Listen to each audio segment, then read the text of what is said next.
आता शेतीसाठी जे काही लागणार ते घरपोच मिळणार, तेही मोबाईलच्या एका क्लिकवर. आजची स्टोरी ना गुजरातच्या सोनगड मधून सुरू होते आणि महाराष्ट्रातल्या धुळ्यातल्या साक्रीमध्ये संपते. दोनच वाक्य आहेत, पण या दोन वाक्यांमध्ये जवळपास 9 महिन्यांचा काळ लोटतो.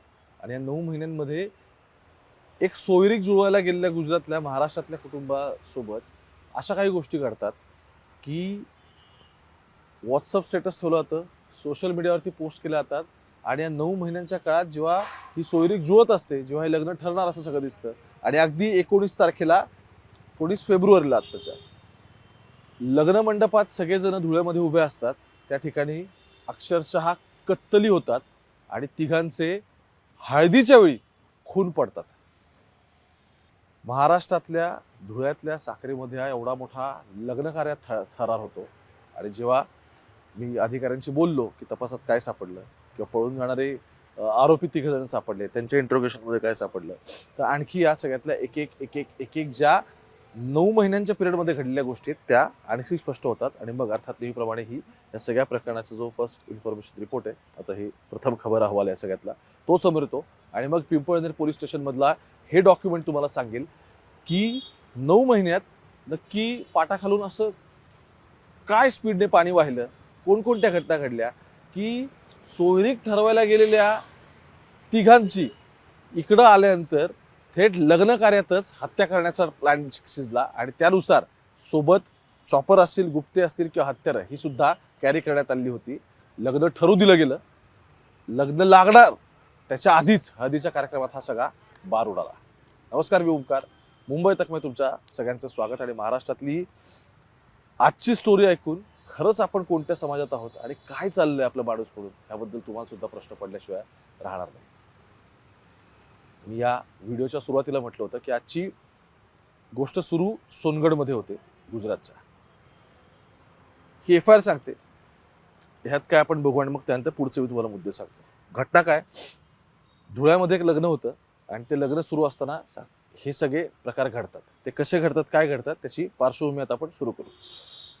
याच्यातला जो तक्रारदार आहे तो असं सांगतो की सुमारे 9 महिन्यांपूर्वी आमच्या नात्यातले विजेश गोस्वामी हे जे आहेत, हे सोनगड इथल्या गुजरात त्यांच्या घरी आम्ही साखरपुड्याचा एक कार्यक्रम होता आणि त्याच्यासाठी मी, माझे वडील, अशोकगिरी वगैरे अशी XYZ सगळी मंडळी, वडील, मित्र वगैरे असे सगळे आम्ही सोनगड गुजरातला गेलो होतो.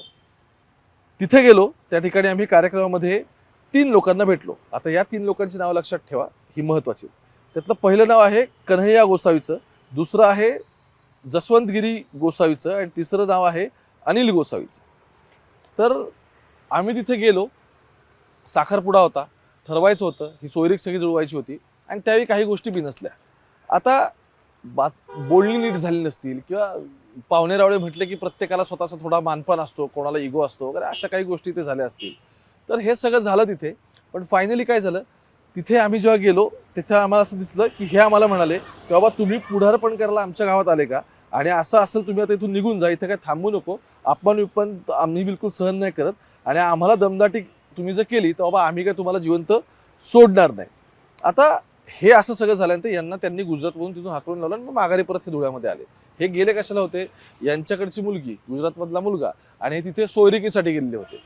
आता हे सगळं झाल्यानंतर नंतर परत नातेवाईकांमध्ये सेटलमेंट झाले असतील, बैठका झाल्या असतील आणखी, आणि म्हटलं आपण स्थळ चांगले, मुलगा चांगला आहे, मुलगी चांगली, तर लग्न वगैरे काय मोडू नका. त्यावेळी थोडंफार मानपाण्याचे इश्यू झाले असतील, हरकत नाही. पण असं सगळं झाल्यानंतर आता पुढे काय होऊ, की असं ह्या सगळ्या गोष्टी परत एकदा होऊ नये म्हणून आमच्या समाजातल्या काही प्रतिष्ठित लोकांनी हे वाद होऊ नयेत म्हणून जळगाव इथे बैठक लागली.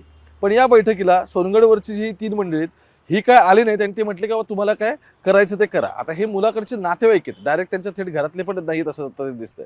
मग यानंतर काय झालं, 18 तारखेला, आत्ता 18 फेब्रुवारी, याच्या संदर्भातली या ज्या 3 व्यक्ती त्यांनी आधी एक पोस्ट करून टाकली की आता जे काय व्हायचं ते होईल, 18 तारखेला या सगळ्याची उत्तरं मिळतील.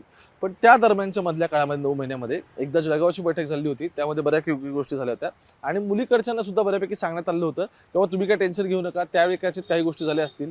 मग मुलीकडचे वाटतं म्हटले की मग पाहुणे रावळ्यांची नावं टाकण्यामध्ये आम्ही पण विचार करू वगैरे, अशा 1-2 काहीतरी ज्याला आपण देवाणघेवाण म्हणतो अशा गोष्टी झाल्या असतील मानपाऱ्याच्या. पण या सगळ्यावर प्रकरण सेटलच झालं आणि ठरलं की 19 फेब्रुवारीला थाटामाटात लग्न लागेल आणि लग्न मुलीच्या घरी इकडं आपल्या धुळ्यामध्ये लग्न लावून देऊ असं सगळं ठरलं. पण त्याच्या आधी या ज्या व्यक्ती ज्यांची मनं दुखावली होती मुलाकडच्या, यांनी सोशल मीडियावरती स्टेटस टाकले होते आणि पोस्ट टाकल्या होत्या की आता जो काही हिशोब होईल किंवा जे काही होतील तर त्या 18 तारखेला सगळ्या गोष्टी होतील आणि चिथावणीपूर केलं होतं असंही तक्रार सांगते. मग 19 तारखेला दुपारी 12 वाजता जेव्हा पिंपळनेर इथे या बिजासनी कॉलनीमध्ये राहणारी ही सगळी नातेवाईक मंडळी वगैरे इथून ही सगळी आली, सोबत त्यांच्यासोबत बघा सोबत सोनगड येथील नवरदेव मुलगा सुद्धा आलेला होता. आता तो सुद्धा आला, लग्न जुळलेलं होतं, फायनल झालं. आधी लग्न तुटेल की काय असं वाटत होतं, साखरपुड्याचं वगैरे सगळ्या गोष्टी होत्या, त्यानंतर ते पुढे क्लिअर होणार नाही असं वाटत होतं. पण तसं क्लिअर झालं, एकमेकांमधल्या अंडरस्टँडिंग ज्या होत्या त्या वाढवण्यात आल्या आणि काही इश्यूज राहिले असतील तर ते सॉर्ट आउट करण्यात आले. आणि त्यानंतर मग ते असं म्हणतात की 19 तारखेला मुलगा सोबत हे सगळे मुलीकडे आले, लग्न जुळलेलं होतं, त्यामुळे साखरपुडा हळद आणि मग संध्याकाळी लग्न कार्य असा साधारण या सगळ्यामध्ये सिक्वेन्स ठरलेला होता. मग त्यासाठी मी माझे वडील हे साखरी इथे आम्ही सगळेजण गेलो, त्यानंतर आमचे नातेवाईक होते, मग ते सगळे नातेवाईक वगैरे अशी आम्ही सगळी मंडळी लग्न कार्याला हजर होतो. आणि त्यावेळी तिथे मगाशी जी मी 3 नावं घेतली, ही तिन्ही मंडळी त्यातला कन्हैया गोस्वामी, त्यानंतर जसवंतगिरी गोस्वामी आणि महेंद्र गोस्वामी हे देखील तिथे आले. तिथे येऊन परत त्यांनी काय सुरू केलं तर कार्यक्रम सगळा हळदीचा राहिला बाजूला आणि त्यांनी काय सुरू केलं, त्यांनी परत एकदा तिथे येऊन आम्हाला शिवीगाळ केली आणि ते म्हटले की मागच्या वेळी तुम्ही फार मोठ्याने बोलत होता आमच्याशी, फार आरेरावीत बोलत होता वगैरे असं सगळं केलं.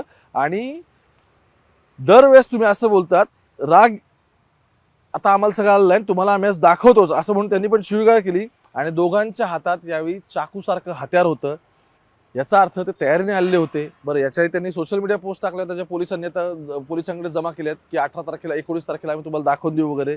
मग त्यांनी काय केलं तर त्यांनी चाकूने आणखी एक जण आहे त्याच्या पोटावरती आणि पाठीवरती सपासप वार केले, जे मुलीकडचा नातेवाईक आहे बघा, त्याला गंभीर जखमी केलं. तसंच जो जसवंतगिरी आहे त्याने आणखी एक जण आहे त्याच्या पण पोटावरती आणि पाठीवर वार केले. तेव्हा सोडवा करण्यासाठी देवेंद्र पवार हा तिथे आला, जो साखरीमध्ये राहिलाय, तर त्याने त्याच्या पण पोटात भोसकलं आणि तो सुद्धा रक्तबंबाळ झाला, त्याला लागल्यामुळे तो बाजूला पडला. त्यावेळी मी आणि आणखी एक माझा नातेवाईक असे आम्ही 2 जण होतो. आम्ही दोघं तिथे भांडण सोडायला परत पुढे गेलो. त्याने चाकूने माझ्या छातीवरती आणि हातावरती मारलं, यात मला पण जखम झाली. पण हात आडवा आला आणखी एकाचा, त्या हातावरही आणखी एकाला लागलं. असे 4-5 जण ह्याच्या सगळ्यामध्ये साधारण त्यांच्यावरती वार झाले. आणि मग तो म्हणतो की माझ्या पण डाव्या हाताला दुखापत झाली. त्यानंतर सागर जो आणखी माझ्यासोबत होता त्याच्या पण बगलेमध्ये दुखापत झाली असं तो म्हणतो. आणि त्यानंतर मग आम्हाला त्यांनी शिवीगाळ केली आणि गर्दी होती, त्यामुळे हे सगळे मंडळी तिथे एका कारने निघाले आणि पळून जाऊ लागले. आता यांनी येतानाच हे ठरवलेलं होतं की त्या ठिकाणी जाऊन काहीतरी राडा करायचा आहे. त्या पद्धतीने त्यांनी स्वतःमध्ये गुप्ती किंवा चाकू जे काय ते पण कॅरी केलं होतं असं सरळ क्लिअर दिसतंय. याच्याही त्यांनी सोशल मीडियावरती स्टेटस पण टाकले, हे सुद्धा गोष्टी या असा FIR मध्ये म्हणतात. आता हे जात असताना यांना ही जी सगळी मंडळी होती ही सगळी पिंपळनेरला घेऊन गेली की बाबा हे का हॉस्पिटलमध्ये जावेत. तर हॉस्पिटलमध्ये गेल्यानंतर माझे वडील इथेच त्यांना सुद्धा मग उपचार साठी तिथे दाखल करण्यात आलं, कारण त्यांच्यावरही हल्ला झालेला होता. मग ही मंडळी पळून चाललेली होती. पोलिसांनी त्यांना एका ठिकाणी फोनाफोनी केली, ते कोणत्या गाडीत ते बघितलं, त्या गाडीला एका ठिकाणी अडवण्यात आलं. त्यानंतर या तिघांना मग मांडी घालून बसवलं आणि पोलिसांनी ताब्यात घेतलं. ताब्यात घेतल्यानंतर कळलं की त्यावेळी जी काय गरमागरमी सगळी झाली होती ती यांच्या डोक्यात होती आणि याचा मनात राग ठेवून सोयरीक मोडू न देता ती सोयरीक तशीच राहावी, पण ज्यावेळी लग्न कार्य आहे त्यावेळी आपण राडा करायचा, हे लक्षात ठेवून आणि हेच डोक्यात ठेवून हे तिघं तिथे आले होते आणि त्यांनी हा सगळा कट राखला. आता या कटात काय झालंय, मग त्यांना असं कळलं की याच्यामधले शैलेंद्र गोसावी आणि सागर गोसावी यांना पुढील उपचारासाठी धुळेच्या हॉस्पिटलमध्ये रवाना करण्यात आलं. त्यानंतर आणखी एक सुरेश गोसावी आहे आणि देवेंद्र पवार आहे, तसेच माझ्यावरती उपचार सुरू होते. मग सुरेश आणि देवेंद्र यांना दुपारी 2:20 डॉक्टरने मयत घोषित केलं. आणि त्यानंतर जो शैलेश गोसावी होता त्याला धुळेसाठी उपचाराला पाठवलेलं होतं, पण त्याची सुद्धा मला आता मयत झाल्याची समजते. मी एकटाच वाचलोय, कारण मी आता ही कंप्लेंट देतोय. मला पण हातावरती आणि छातीवरती त्याच्या वार आहेत. हा मुलीचा भाऊ आहे जो आहे तो. मग तो म्हणतो की माझे उपचार घेऊन वडील व नातेवाईक यांच्यासोबत आता पोलीस ठाण्यामध्ये तक्रार द्यायला उभे राहिलो आहेत. 18 रोजी तो म्हणतो की मग हे अशी सगळी मंडळी यांनी ऑलरेडी सोशल मीडियावरती स्टेटस टाकलेलं होतं धमकोड्या संदर्भात, पण आम्हाला आमच्या घरातल्या मोठ्या मंडळींनी समजवलं की काळजी करू नका, असं काही होणार नाहीये आणि सोयरी काही ठरलेली आहे, नाती जुळायची एकमेकांसोबत, ते अशा घटनाच होणार नाहीत, हे सगळं क्लिअर झालं. पण असं असताना सुद्धा या लोकांनी काय केलं, दुपारी 12 वाजता 19 तारखेला पिंपळनेर इथल्या कॉलनीमध्ये विजय गोसावी यांच्या घरासमोरील मंडपात, बघा घरासमोर मंडपात हळद चालली आहे आणि तिथे यांनी एकमेकांवर चाकूचे वार केले आणि त्यामध्ये लग्न कार्यामध्ये आमचे नातेवाईक, माझे वडील या सगळ्यांवरती त्यांनी हल्ला केला. आणि फक्त इतकंच नाही तर यांनी संगनमत करून हा सगळा कट रचला, त्यांना समजावून सांगण्याचा प्रयत्न केला, मात्र राग आल्याने आणि पूर्वीचं जे काही सोशल मीडिया स्टेटस आणि व्हॉट्सअप स्टेटस धमकीचं होतं ही सगळी चिथावणी त्यांनी दिली. आणि त्यानंतर हातातील धारदार चाकूने हा जो सुरेश गोसावी आहे तो, त्यानंतर देवेंद्र पवार आणि त्यानंतर आणखी एक शैलेश गोसावी या तिघांना जीवे ठार मारलं. आणि मला सुद्धा ते असं म्हणतात जो तक्रार झाले की जीवे मारण्याचा प्रयत्न केला, दुखापत झाली आहे अशी मी या सगळ्या प्रकरणामध्ये तक्रार देत आहे. वरील संगणकीकृत फिर्याद वाचून मी पाहिली आणि ती बरोबर आहे असा हा संपूर्ण व्हिक्टीम सांगतो. महाराष्ट्रात लग्नाच्या सोयरिकीमध्ये 9 महिन्यांपूर्वी फिसकटलं, त्यानंतर फिसकटल्यानंतर घरातल्या पाहुण्यारावळ्यांनी ते नीट करायचा प्रयत्न केला, पण त्यावेळी बोलल्याचा डोक्यात राग ठेवून सोशल मीडियावर स्टेटस टाकलं की ह्या 18-19 तारखेला काहीतरी मोठं करणार. त्या स्टेटसला ऑलरेडी यांची फॅमिलीमध्ये बोलणी झाली, ते म्हटले नाही आता सगळं ठरलंय तर काय होत नाही.